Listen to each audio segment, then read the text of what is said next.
Call this special meeting to order as was notified, as the public was notified, the purpose of this meeting. There are 4 items on our agenda: the oath of office to new board members, the election of officers, signing of an indemnification agreement, and a conflict of interest disclosure. And with that, I will administer your oaths. If the 3 new board members could up front, and I'll come up that way. How is it that she gets to do that? I wish you were up there. Yeah, I'm okay.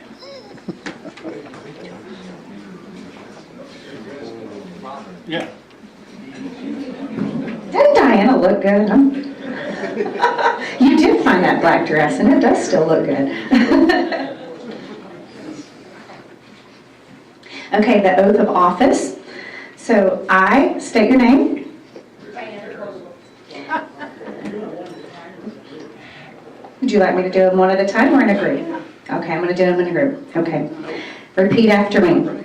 Do solemnly swear Do solemnly swear that to the best of my abilities, that to the best of my abilities I shall faithfully discharge I shall faithfully discharge the responsibilities entrusted to me the responsibilities entrusted to me as a member of the Board of Directors as a member of the Board of Directors of the Hot Springs Village Property Owners Association, of the Hot Springs Village Property Owners Association, and shall uphold and shall uphold the Articles of Incorporation, the Articles of Incorporation, bylaws, bylaws, declaration, declarations, covenants, covenants, and policies pertaining thereto. and policies pertaining thereto.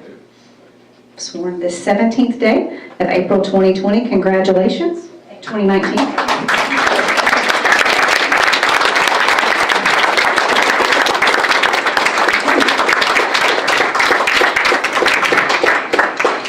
Do we have these signed?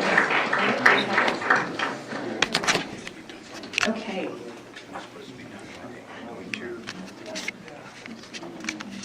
Okay. Our next item of business is to elect your officers, and the way that we will do this, I will start with,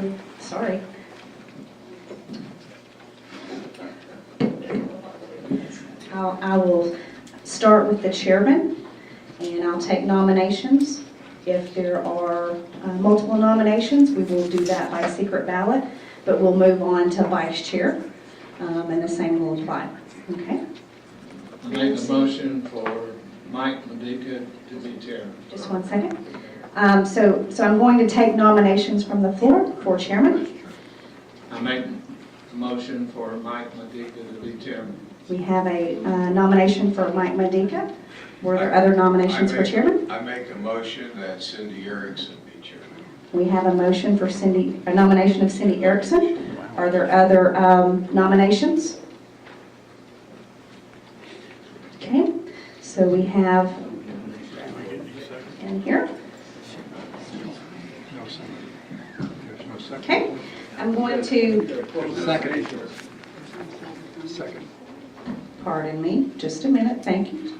I'm making a note, don't get excited. Cindy and Mike. Don't get excited. If there are no other nominations, then I'm going to close the nominations for chair, and I'm going to move on to vice chair. So, Are we not going to do a second at this point in time? a second of, you're going to vote by ballot. Okay. You'll vote by ballot. Okay, I have one point of order to ask. At this point in time, do we have a parliamentarian in place? Yes, Ms. Lurie. Okay, I just wanted Yeah, to. Ms. Lurie, according to our bylaws, until you're replaced, you continue on. Okay, All right, thank you. so we do. Okay, so I'll accept nominations for the vice chair.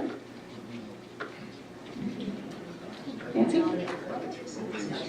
All right. Nomination for Buddy. Are there other nominations? Yes, I nominate Tormey Campagna. Tormey? Are there other nominations? Then we'll close nominations for the vice chairperson.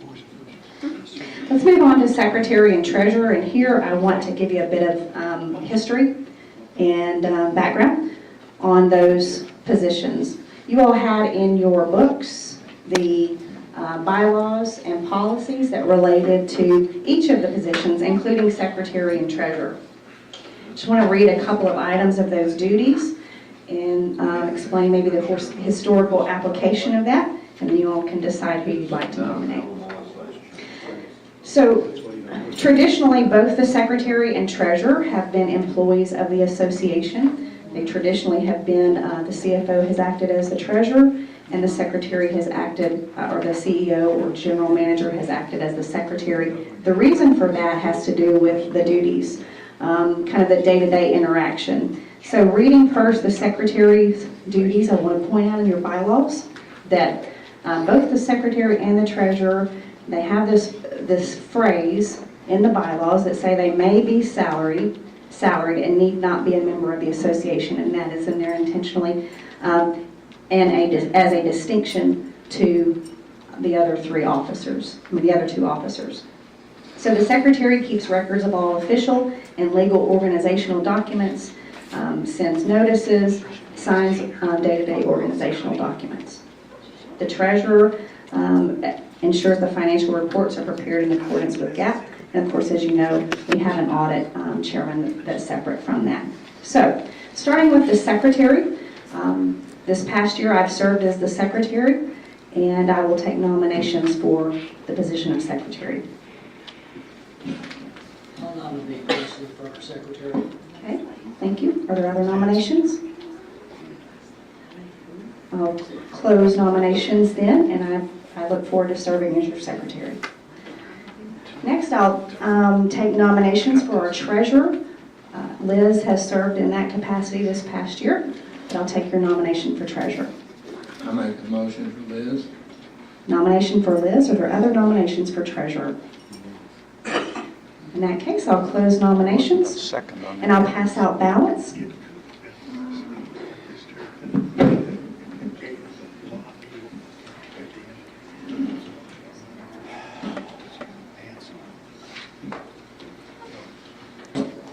Not following protocol. It's ridiculous.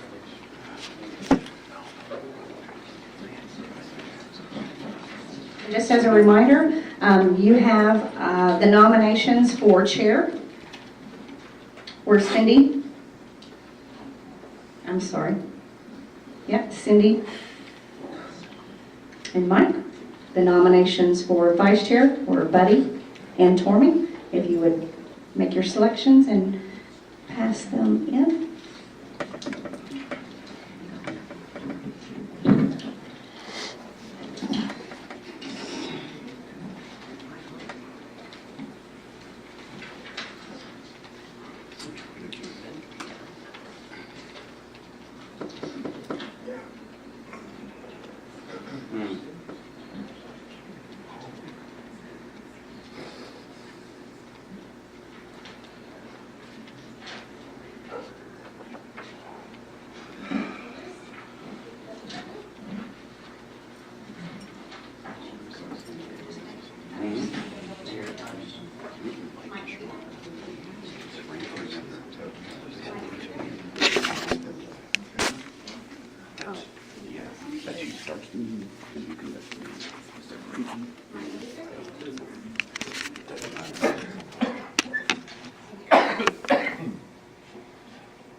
Mr. Campagna?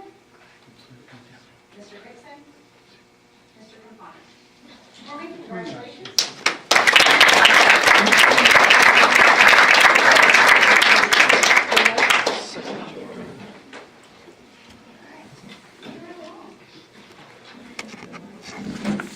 Our third item of business, very briefly, is the indemnification agreement. You all received a copy of this by email. We will all be signing one copy, so Liz will take, do you have the copy, Liz? Liz will send that around so that everyone's signatures are on the same copy. The parliamentary. Were there any questions about the Doesn't matter. agreement?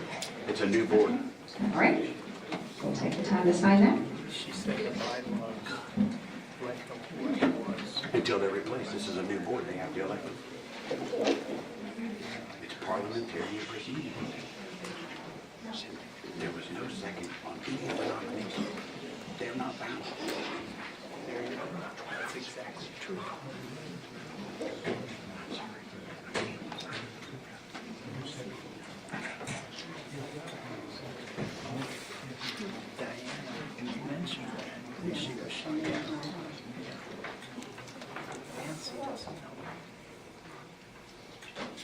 It takes a while to write police. I understand.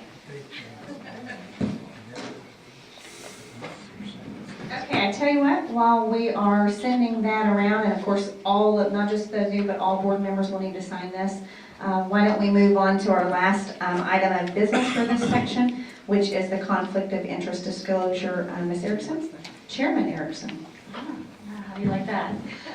Okay, so this is a new process this year. I think it's definitely an improvement for the board to consider signing a disclosure for conflict of interest. Let me read a little background to you. This is the conflict of interest policy and disclosure form, new this year. As a member of the board, the new board members, all board members will be asked to recognize that they owe a fiduciary duty of loyalty to Hot Springs Village Property Owners Association. This duty requires me to avoid conflicts of interest and to act at all times in the best interest of the association. This conflict of interest policy is designed to foster public confidence in the integrity of the association and to protect its interest when contemplating decisions that might benefit the private interest of a director. I'm not going to read the entire policy. It should be available online, but I want to highlight a couple of the points. First, a conflict of interest is conduct, a transaction, or relationship that presents or might conflict with the board member's obligation owed to the association and the board member's personal, business, or other interests. A conflict of interest is present when, in the judgment of the board of directors, an insider's stake in the transaction is such that it reduces the likelihood that an insider's influence can be exercised impartially in the best interests of the organization. She just got out of it. All conflicts of interest are not necessarily prohibited or harmful to the association. However, full disclosure of all actual and potential conflicts and a determination by the disinterested board members, with the interested board members recused from participating in debates and voting on the matter, are required. And finally, in the event that conflicts of interest are not disclosed, appropriate actions to safeguard the association's interest based upon the circumstances surrounding an omission and the actual or potential impact shall be the decision of a majority of the disinterested board members. So finally, all action and potential conflicts of interest shall be disclosed, that's what we're doing today, by signing this disclosure agreement, shall be disclosed by board members to the association using the annual disclosure form and or subsequently to the board chair whenever a new potential conflict arises. So it's to that purpose we ask every board member today to complete their conflict of interest disclosure. Special meeting.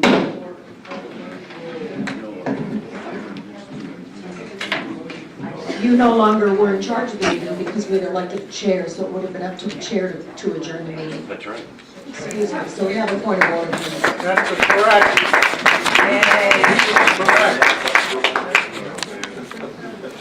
And I believe she's still working on something. Yes, Director. Please speak up, please. We have several motions discussions we'd like to place before the board now. Can you help me, parliamentary? Can't hear you. I'm sorry. This was a special meeting with notice well in advance of the meeting. It is a single agenda type meeting. Nothing can be added to this particular agenda. Point of order. Point of order. That is incorrect. Robert's Rules of Order. Robert's Rules of Order. That is incorrect. Point of order. Okay, we're going to stand adjourned at this point and deal with this matter separately. Thank you.